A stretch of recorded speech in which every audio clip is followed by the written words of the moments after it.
Que Dieu vous bénisse. Que Dieu vous bénisse. Compte tenu des circonstances et du couvre-feu, donc je vais essayer d'être assez concis. Je veux vous bénir au nom de Jésus, non seulement vous qui êtes ici, mais également ceux qui nous regardent en direct sur Facebook Live. Que la miséricorde, la grâce et la paix vous soient multipliées au nom de Dieu et au nom de notre Seigneur et Sauveur Jésus-Christ. Que la miséricorde, la grâce et la paix vous soient multipliées au nom de Dieu et au nom de notre Seigneur et Sauveur Jésus-Christ. Amen.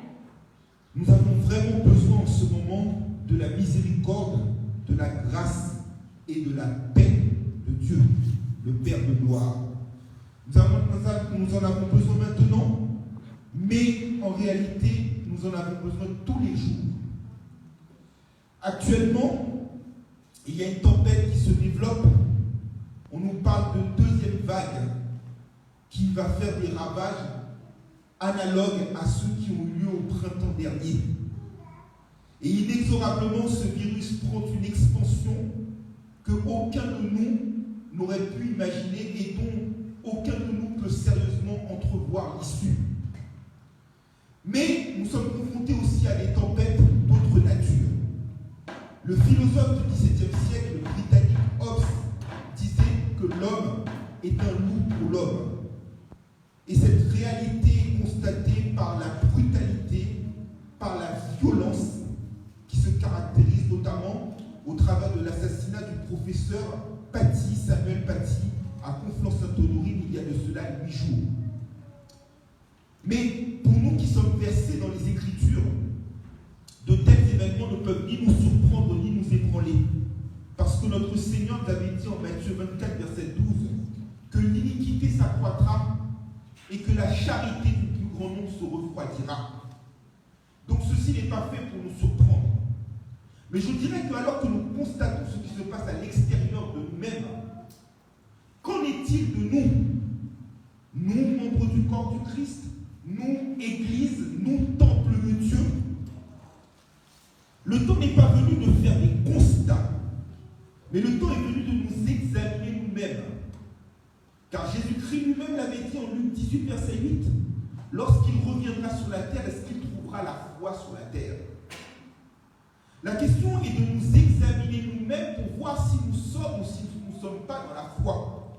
La question est de savoir, est-ce que nous venons à l'église par habitude, par routine, ou est-ce que nous cherchons à être transformés et à suivre la voie de l'excellence, à augmenter notre foi et à vivre dans l'amour, dans la charité, dans la compassion, que nous puissions, alors que l'on nous demande de nous revêtir constamment d'un masque, nous revêtir de ces entrailles nécessaires, de compassion, de bonté, d'humilité, de douceur, de patience, de pardon, et de nous revêtir de l'amour par-dessus tout, qui est le lien de la perfection.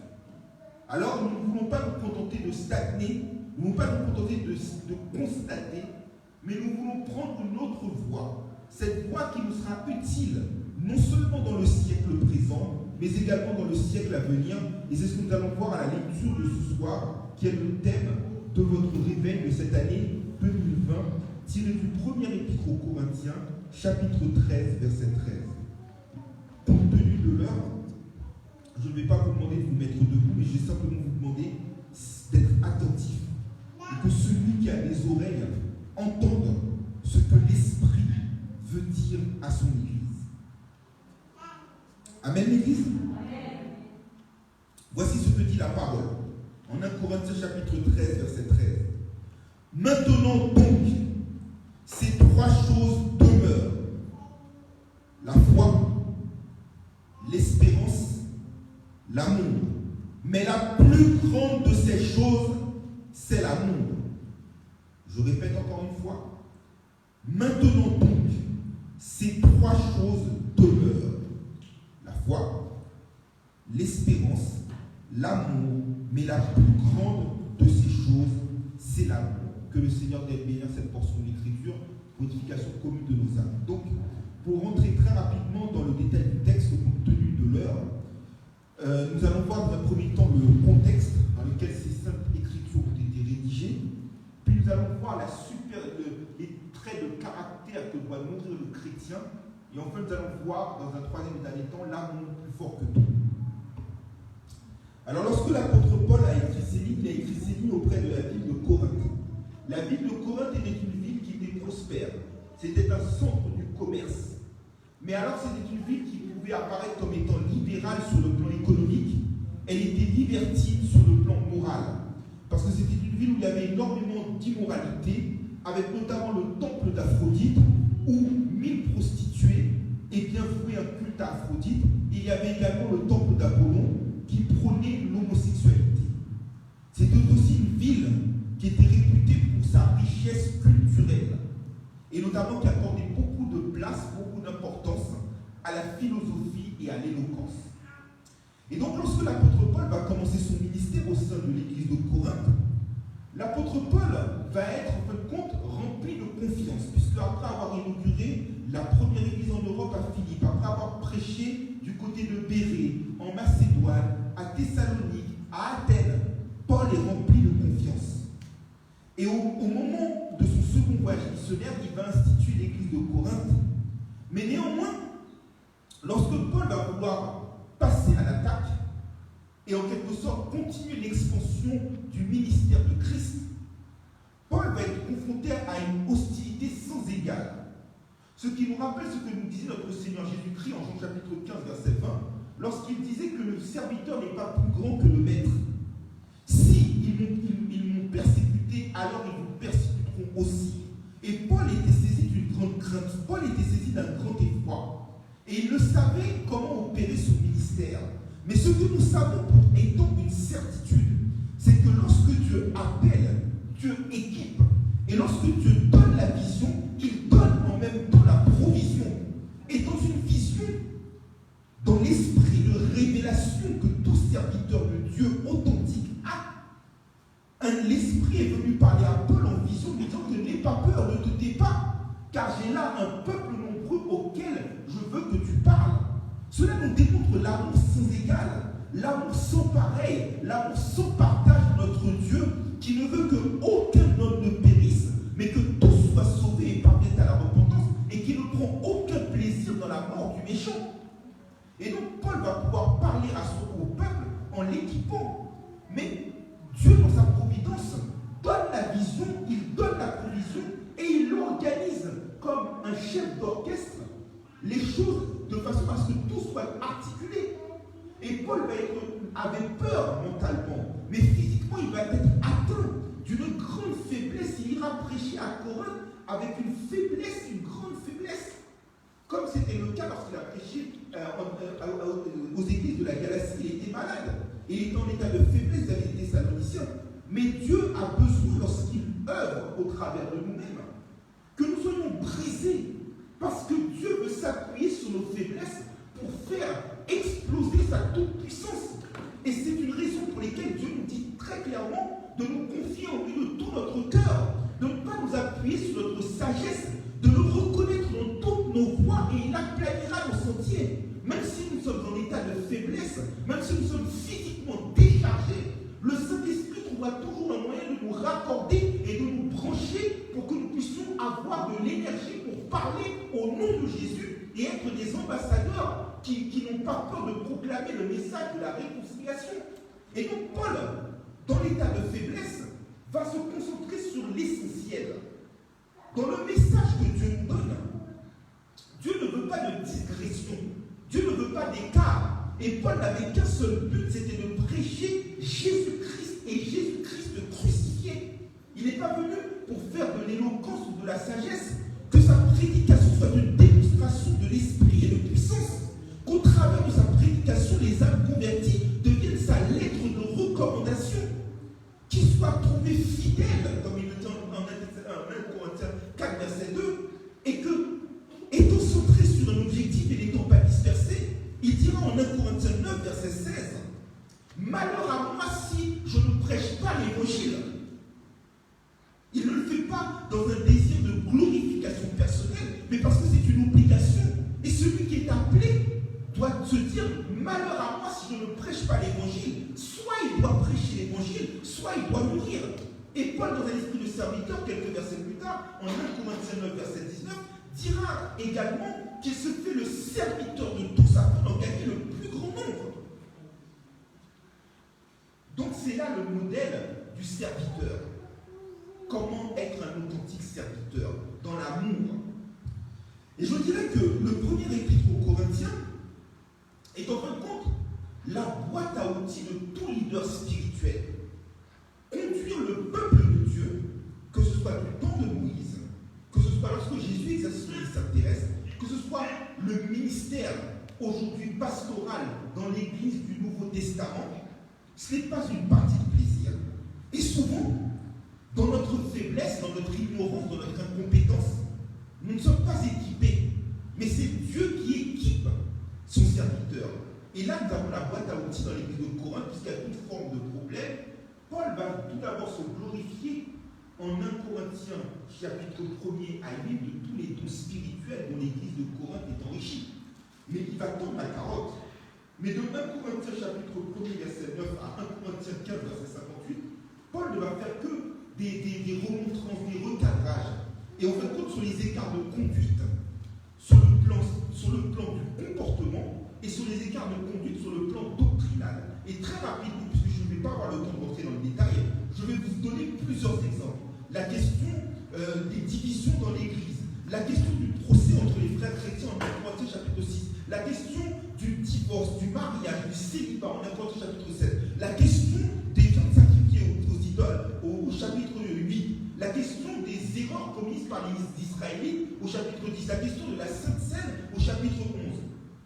Et là, en fin de compte, la section du jour s'inscrit dans un cadre bien précis.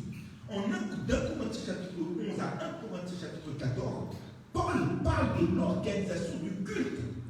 Le culte n'est pas voué pour exercer une forme de divertissement. En réalité, lorsque l'on vient à l'église, nous devons nous dire, je suis dans la joie quand on me dit, allons à la maison de l'Éternel. Je dois rentrer dans l'église dans les portes de l'église avec des louanges. Mais en même temps, à l'instar du roi Sédécias, je vais être capable de demander à Dieu, y a-t-il une parole de l'Éternel pour nous aujourd'hui? Le culte n'est pas un divertissement. Le culte n'est pas une occasion d'un désordre. Comme, pasteur, tu l'as dit dans la thématique, dans l'invitation que tu m'as adressée, Dieu nous cherche des vrais adorateurs. L'adoration doit être faite en esprit et en vérité. Et les dons spirituels, aussi divers soient-ils, aussi riches soient-ils, si Jésus-Christ n'est pas au centre, s'ils ne sont pas faits dans le bon ordre, ces dons sont une peine perdue et ne servent strictement à rien. Et le cas, c'était dans l'église de Corinthe. Les cultes étaient faits dans un tel désordre que Paul était obligé de dire en 1 Corinthiens 14, verset 33, que Dieu n'est pas un Dieu de désordre, mais un Dieu de paix. Et en 1 Corinthiens 14, verset 40, que tout soit fait avec ordre et bienséance. Et l'exercice des dons spirituels dans l'Église était fait d'une manière où les Corinthiens s'attachaient à ce qui était spirituel. Les Corinthiens étaient en quelque sorte sous la colère, j'ai envie de vous dire, de Dieu, parce qu'en Ésaïe 55, verset 20, il était dit malheur à celui qui prend le mal et qui le considère comme étant un bien, et malheur à celui qui prend le bien et qui le considère comme mal. Et les Corinthiens s'attachaient uniquement aux dons superficiels. Ils ne s'attachaient pas à ce qui était essentiel aux yeux de Dieu. Ils ne s'attachaient pas à ce qui était capital. Et c'est ce qui va faire l'objet de la deuxième partie de notre prédication.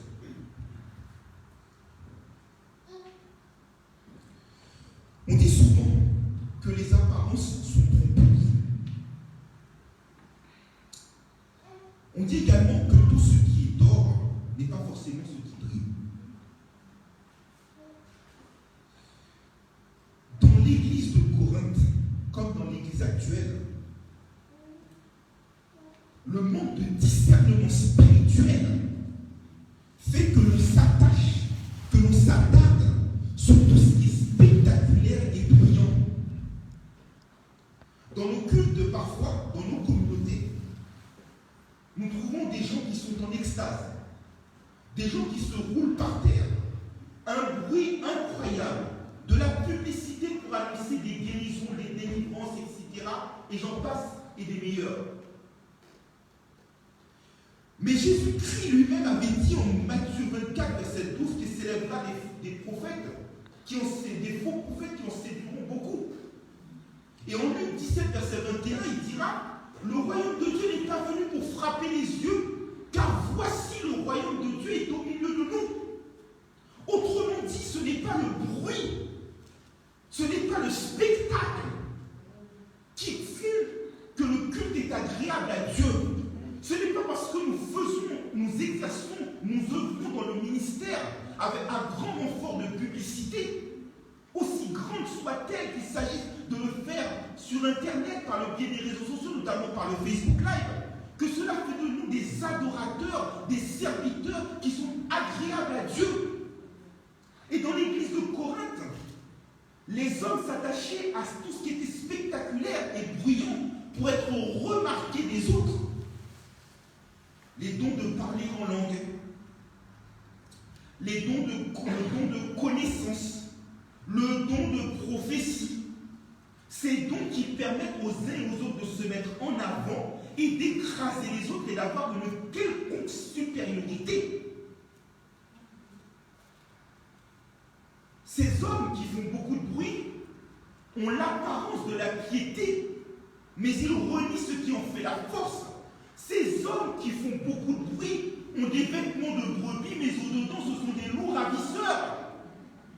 Ces hommes qui ont ces dons spectaculaires trompent leur monde.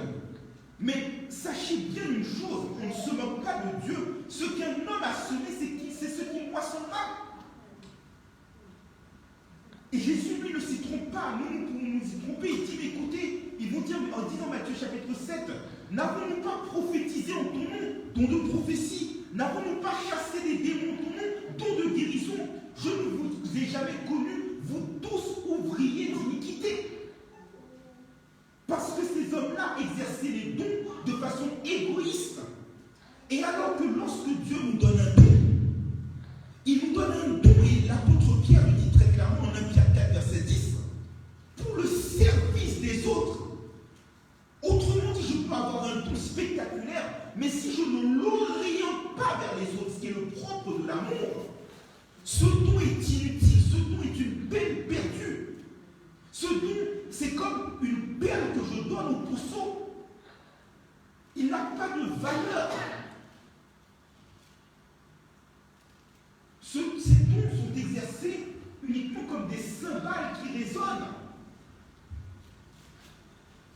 Et je dirais même une chose essentielle, mes frères et sœurs en Christ.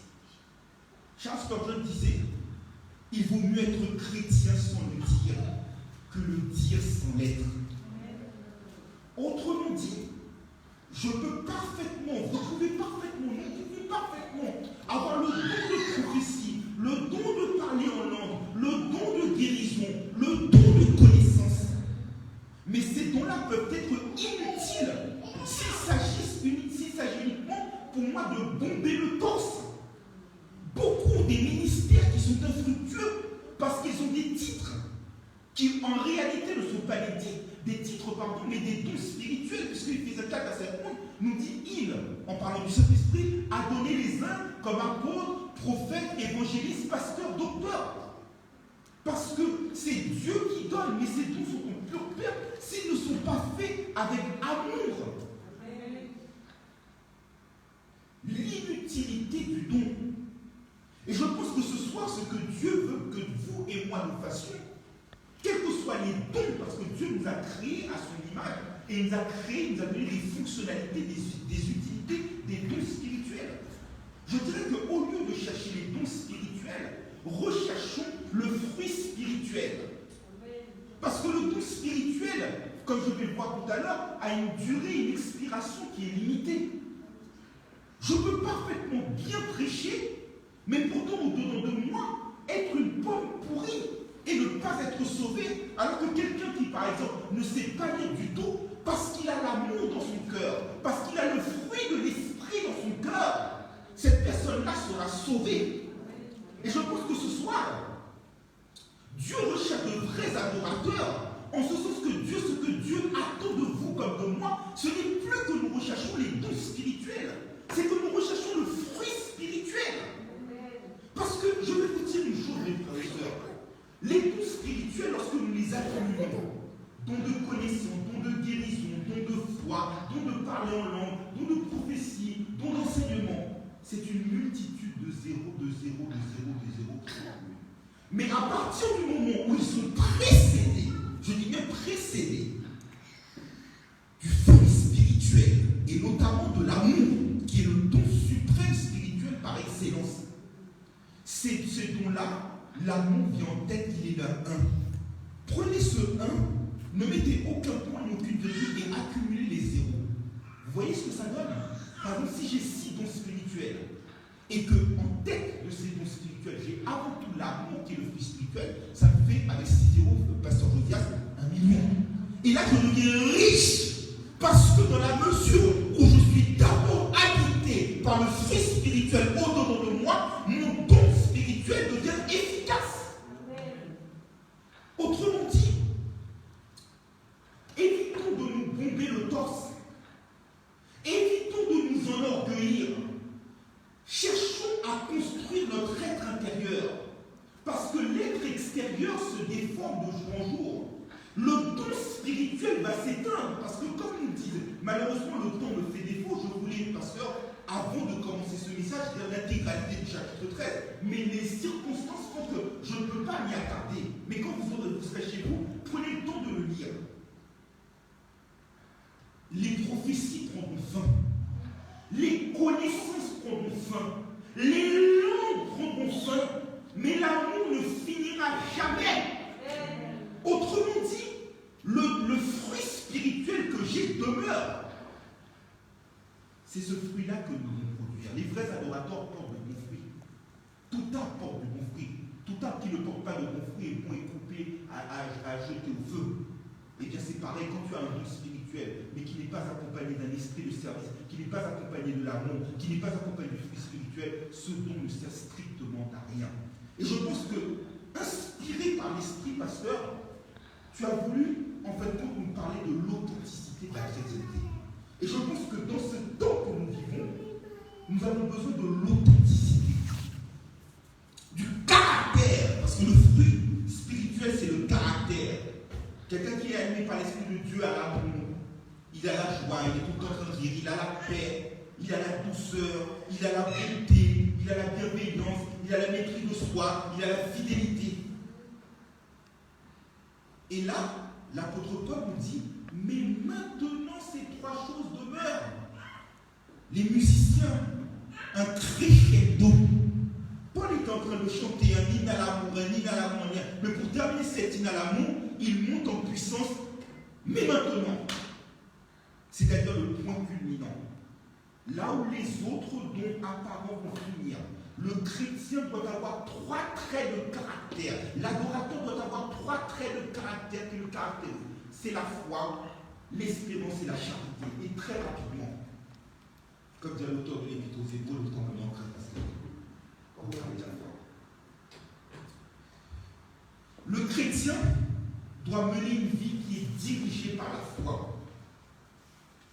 On dit de l'apôtre Paul que l'apôtre Paul est l'apôtre de la foi et que l'apôtre Jean est l'apôtre de l'amour. Et l'apôtre Paul est un homme qui est un modèle de foi. Paul a commencé son ministère et en étalant sa biographie, en faisant plutôt plus que biographie, son témoignage, il a dit écoutez, j'ai été crucifié avec Christ. Et si je vis, ce n'est plus moi qui vis, mais c'est Christ qui vit en moi. Et ma vie dans la chair, je la vis maintenant dans la foi, dans le Fils de Dieu qui m'a donné, qui m'a aimé et s'est livré lui-même pour moi. Il commence dans la foi. Au moment où il se termine son ministère, en 2 Timothée 4, verset 7 et 8, il nous dit que j'ai achevé la course, j'ai gardé la foi. Désormais, la couronne de justice m'est réservée, non seulement à moi, le Seigneur, le juste juge me la donnera en ce jour, non seulement à moi, mais à tous ceux qui auront aimé son avènement. Paul fait une vie qui est gouvernée par la foi. orienté vers la foi. Le chrétien doit vivre une vie gardée par la foi, car le juste vivra par la foi. La foi, c'est d'être nourri de la parole constamment, que la parole habite en nous dans toute sa richesse, qu'elle demeure autour de nous, que nous ne nous écartons point d'elle jour et nuit. C'est un chrétien aussi qui se nourrit de la parole, qui prend le temps de l'écouter. Quelqu'un qui vient à l'église dans l'esprit d'adoration, et beaucoup d'églises, avant qu'il y ait cette histoire de couvre-feu, prennent plus de temps à être dans le spectaculaire, dans les annonces, dans l'événementiel. Mais on n'a plus le temps pour prêcher la parole. Où est la vérité du Christ dans tout cela? Où est l'authenticité? On n'a plus le temps d'écouter la parole. La parole, la foi se nourrit. La foi se nourrit. Comme vous avez besoin dans votre voiture de mettre de l'essence. Et bien de la même manière, votre foi, il faut l'alimenter. Il faut aller à la pompe de Jésus-Christ dans la parole. La foi aussi, c'est une ferme assurance des choses que l'on espère, une démonstration de celles que l'on ne voit pas. Le chrétien qui vit par la foi ne voit pas, mais il croit. Il est toujours branché sur le positif. Il sait qu'à chaque problème, Jésus-Christ va apporter la bonne solution au bon endroit, au bon moment. Il n'a pas de crainte pour le lendemain. Le chrétien qui vit dans la foi sait que Jésus-Christ, et tu avais eu ce thème il y a quelques années, va toujours ouvrir une porte. Il sait que la foi va faire tomber les plus hautes montagnes. Il sait que, quels que soient les défis, quelles que soient les barrières, quelles que soient les limites, quels que soient ce que peuvent dire les hommes, il sait parfaitement que ce qui est impossible aux hommes est possible à Dieu.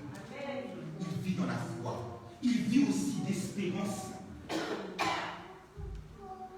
Celui qui n'a pas cru dans sa vie était sans espérance. Éphésiens 2, verset 12, nous étions sans Christ, sans Dieu, sans droit de cité en Israël, sans espérance. Mais une fois que tu as Christ qui dirige ta vie, Christ, Paul l'avait dit à Timothée en 1 Timothée chapitre 1er, verset 1er, Christ notre espérance. En 3 mots, il résume les choses, 3 au but. Christ notre espérance. Cette espérance est là pour qualité de nous protéger. Le casque de l'espérance du salut. 1 Thessaloniciens 5, verset 8. L'espérance est comme une encre qui fait que même s'il y a des tempêtes, même s'il y a des premières, des deuxièmes, des troisièmes vagues, je suis tranquille car tu es là. Même si les océans se déchaînent, je sais que tu es avec moi. C'est là l'assurance de l'espérance. L'espérance nous rend espérants contre toute espérance. Même lorsqu'il n'y a plus rien à espérer, je garde espoir, non jamais tout seul. Jésus, mon sauveur, me garde. J'ai confiance. C'est l'espérance. Et puis l'amour, le don suprême. Jésus-Christ l'a dit, je vous donne un commandement nouveau en Jean 13, verset 34-35. Aimez-vous les uns les autres. Aimez-vous à ceux-ci, le monde verra que vous êtes mes disciples. L'amour est bienveillant. Lorsque nous passons notre temps à maudire notre prochain et à espérer son malheur, et que malgré tout nous sommes à l'église, nous n'avons pas l'amour de notre cœur. L'amour ne se réjouit point de l'injustice. L'amour ne prend pas le mal pour le transformer, pour le confondre avec le bien. L'amour ne cherche pas son propre intérêt. L'amour est agissant. L'amour n'est pas statique. L'amour nous amène à partager. La foi est centrée sur Dieu. L'espérance est fondée sur Dieu. L'amour, lui, est porté sur les autres. L'amour est supérieur, et c'est faire l'objet de la troisième et dernière partie de notre prédication.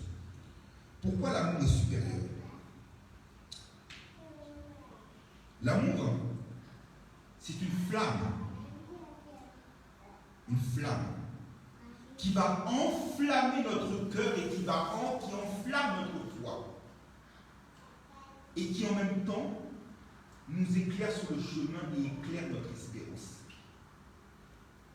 Alors que l'on peut considérer que la foi et l'espérance sont comme un rubis d'une couleur rouge, émeraude, rose, violet. L'amour est un diamant à multiples facettes. L'amour alimente la foi. L'amour croit tout. L'amour espère tout. On peut parler, on peut dire j'ai la foi, j'ai la foi, j'ai la foi. L'apôtre Paul nous dit lui-même en Galates 5, verset 6, la foi est agissante par l'amour. Autrement dit, l'amour est le vecteur qui va faire ma foi se muscler, se bouger, avancer. J'en veux dire pour preuve en Luc 17, verset 4 à 6. Lorsque les apôtres, Jésus leur dit, les apôtres disent, est-ce qu'on doit pardonner 77 fois, 7 fois? Et ils disent que c'est dur. Et face à cette difficulté, qu'est-ce qu'ils répondent? Pour être capable de pardonner, qui est le propre de l'amour, qui pardonne tout. Eh bien, ils demandent, ils disent, Seigneur, augmente-nous la foi. Parce que pour que nous soyons capables d'aimer notre prochain et de lui pardonner 77 fois, 7 fois, il n'y a pas d'autre voie que le fait que tu nous augmentes notre foi. Parce que tu vas mettre l'amour dans nos cœurs. Par le Saint-Esprit, tu vas augmenter notre foi. La foi conduit à l'espérance et l'espérance conduit à l'amour. Romains 5, verset 1 à 5, je n'ai pas le temps de le développer, mais je vous dis très rapidement. Étant justifiés par la foi, nous avons la paix avec Jésus notre Seigneur, qui donne l'espérance de la gloire, la persévérance dans l'épreuve et qui déverse l'amour dans nos cœurs par le Saint-Esprit. Tout est lié. Mais la supériorité de l'amour passe dans le fait que, pasteur, la foi, c'est une ferme assurance des choses de l'esprit avec une démonstration de celles qu'on ne voit pas. Mais une fois, par exemple, je désire avoir une voiture, je prie Dieu pour que Dieu me donne la voiture. Avec foi et conviction, je sais que même si je n'ai pas €1, Dieu va me donner le moyen d'avoir cette voiture. Mais une fois que j'ai la voiture, ben écoutez, l'objet de mes prières n'a plus de raison d'être. Il en est de même pour l'espérance. Romains 8, verset 24, l'apôtre Paul nous dit qu'on ne peut pas espérer ce qu'on voit. Et c'est vrai, nous plaçons notre foi en Jésus-Christ. Et nous savons que lorsque nous verrons, parce que nous avons cette espérance qui nous purifie, et bien tel qu'il est, nous serons semblables à lui. C'est ce que nous dit 1 Jean 3, verset 2 à 3. Mais parce que nous allons être semblables à lui, ben une fois que nous le verrons, nous n'espérons plus en son retour, puisque nous serons avec lui. Mais par contre, ce qui va durer éternellement, c'est l'amour. Et lorsque l'Éternel s'adresse à Jérémie et qu'il décrit le royaume messianique, il lui dit en Jérémie 31, verset 3 qu'il nous aime d'un amour éternel. C'est pourquoi il nous conserve sa bonté. Et la manifestation de l'amour, Jésus-Christ l'a manifesté. Jean 3, 16, Jean 15, verset 12, il n'y a pas de plus grand amour que de donner sa vie pour ses amis. Je suis le bon berger donne sa vie pour ses brebis. Jésus manifeste l'amour. Et lorsque nous serons toujours avec lui, eh bien nous serons avec lui dans l'amour. Autrement dit, il n'y aura plus de don de prophétie, il sera terminé. Il n'y aura plus besoin de la foi, nous serons avec lui. Il n'y aura plus besoin d'espérance, mais il y aura l'amour. C'est pour ça que dès maintenant, le chrétien doit se conditionner, se préparer, se formater pour vivre dans l'amour. Et c'est pourquoi l'apôtre Paul en Éphésiens 5, versets 1 et 2, nous dit que soyez des imitateurs de Dieu, marchez dans l'amour. Dieu n'a pas besoin d'espérer. Il n'a pas besoin de foi, il se suffit à lui-même. Mais par contre, Dieu est amour. 1 Jean 4, 8. Mais nous qui prétendons être ses enfants, l'amour dit tel père, tel fils. Ou encore, quand vous regardez par exemple, à l'époque ça passait à la télévision, les qui donnent de l'info, lorsque les marionnettes imitaient les personnalités authentiques, ou même, pasteur, les canclous, ces canclous sur TF1, vous voyez, quand il imite la voix, quand il apparaît tel ou tel personnage, il ressent le personnage, il imite dans sa voix, il imite dans ses pratiques. Apprenons à être des imitateurs de Dieu et marchons dans l'amour pour notre prochain. Et Jésus-Christ a résumé cela très rapidement comme commandement. Matthieu 22, verset 37 à 40, tu aimeras le Seigneur ton Dieu de tout ton cœur, de toute ton âme, de toute ta force, de ta pensée, et tu aimeras ton prochain comme toi-même. Il n'y a pas de plus grand commandement que cela. C'est marcher dans l'amour. Alors c'est vrai, le monde actuel nous pousse à l'individualisme. Mais autant que faire se peut, de la même manière que Dieu, du temps d'Ézéchiel, avait pu déverser l'eau pure de sa parole pour changer leur cœur de pierre en un cœur de chair, de la même manière, Dieu peut nous permettre d'augmenter dans l'amour. Ainsi donc, pour terminer, mes frères et sœurs en Christ, ce bref message. Ce soir, les temps sont troublés, très troublés. Nous avons de quoi être attristés, nous avons de quoi être affectés, nous avons de quoi avoir peut-être l'envie de nous replier. Mais demandons à Dieu de nous renouveler dans notre être intérieur, de nous aider, comme le dit l'apôtre Paul dans le verset qui suit celui du jour en 1 Corinthiens 14, premier, à rechercher l'amour. Comme le dit le serviteur Jules dans son épître, à nous maintenir dans l'amour de Dieu. Alors que ce réveil touche à sa fin, et alors que nous vivons dans une période troublée, je n'ai qu'un vœu pour vous. La même prière que l'apôtre Paul avait exprimée aux chrétiens de l'église de Philippe, qui avaient la joie de servir Christ. En Philippiens 1, verset 9 et 10. Il leur a dit que je prie pour vous, pour que votre amour augmente de plus en plus en connaissance et en intelligence pour le discernement des choses meilleures, afin que vous soyez purs et